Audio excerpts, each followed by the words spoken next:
কৃষি সমবায় ব্যাংকের নির্বাচন ঘিরে মুর্শিদাবাদের দৌলতাবাদে একেবারে তুলকালাম। বাম কংগ্রেস জোটের সঙ্গে তৃণমূলের সংঘর্ষ। দেখুন ছবিটা, পরিস্থিতি সামাল দিতে পুলিশ লাঠিচার্জ করল।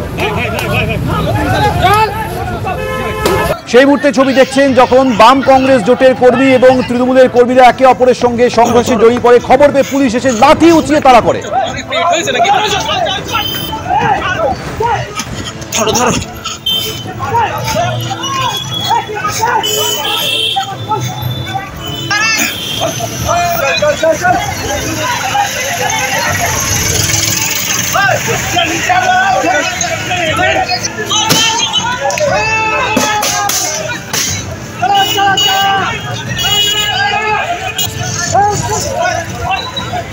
এখানে কি করছিলেন আপনি? কি করছিলেন? হ্যাঁ, এখানে তো বসা বারণ রয়েছে, আপনি বসেছিলেন কেন?